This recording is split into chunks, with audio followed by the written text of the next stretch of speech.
നമസ്കാരം. Raf talks ഫുട്ബോളിലേക്ക് ഏവർക്കും സ്വാഗതം. കഴിഞ്ഞ സമ്മർ ട്രാൻസ്ഫർ ജാലകത്തിൽ നിരവധി സൂപ്പർ താരങ്ങളെ സ്വന്തമാക്കാൻ സൗദി അറേബ്യക്ക് കഴിഞ്ഞിരുന്നു. യൂറോപ്പിലെ പല സൂപ്പർ താരങ്ങളും ഇപ്പോൾ സൗദി അറേബ്യയിലാണ് കളിച്ചുകൊണ്ടിരിക്കുന്നത്. മാഞ്ചസ്റ്റർ സിറ്റിയിൽ നിന്നും 2 താരങ്ങളായിരുന്നു സൗദി അറേബ്യയിലേക്ക് ചേക്കേറിയിരുന്നത്. റിയാദ് മഹ്റസ്, ഐമർക്ക് ലപ്പോർട്ട എന്നിവർ നിലവിൽ സൗദി അറേബ്യൻ ലീഗിലാണ് കളിച്ചുകൊണ്ടിരിക്കുന്നത്. അതുകൊണ്ട് തന്നെ സൗദി അറേബ്യയിലേക്ക് പോകുമോ എന്നുള്ള കാര്യം മാഞ്ചസ്റ്റർ സിറ്റിയുടെ സൂപ്പർ താരമായ കെയ്ൽ വാക്കറോട് ചോദിക്കപ്പെട്ടിരുന്നു. ഒരിക്കലും പോകില്ല എന്നുള്ളത് താൻ ഒരിക്കലും പറയില്ല എന്നാണ് വാക്കർ ഇതിന് മറുപടിയായിക്കൊണ്ട് പറഞ്ഞിട്ടുള്ളത്. ക്രിസ്ത്യാനോ റൊണാൾഡോയാണ് സൗദിയിലേക്കുള്ള വഴി വെട്ടിത്തെളിച്ചതെന്നും അദ്ദേഹം പറഞ്ഞിട്ടുണ്ട്. വാക്കറുടെ വാക്കുകൾ ഇങ്ങനെയാണ്: ഒരിക്കലും സൗദിയിലേക്ക് പോകില്ല എന്നുള്ളത് ഒരിക്കലും ഞാൻ പറയില്ല.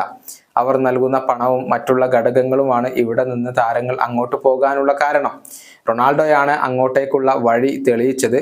ആ വഴിയിലൂടെയാണ് ഇപ്പോൾ താരങ്ങൾ എല്ലാവരും പോകുന്നത്. അവർ കൂടുതൽ താരങ്ങളെ ആകർഷിച്ച് മികച്ച ലീഗായി മാറിയാൽ എന്തുകൊണ്ട് അങ്ങോട്ട് പോയിക്കൂടാ?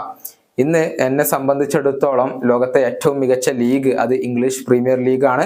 സാധ്യമാകുന്ന കാലം അത്രയും ഇവിടെ ഏറ്റവും മികച്ച രൂപത്തിൽ എനിക്ക് തുടരേണ്ടതുണ്ട്. ഇതാണ് കെയ്ൽ വാക്കർ ഇതേക്കുറിച്ച് പറഞ്ഞിട്ടുള്ളത്. അതായത് അദ്ദേഹം ഭാവിയിൽ സൗദി അറേബ്യൻ ലീഗിൽ എത്താനുള്ള സാധ്യതകൾ അവിടെ തുറന്നിട്ടിട്ടുണ്ട്.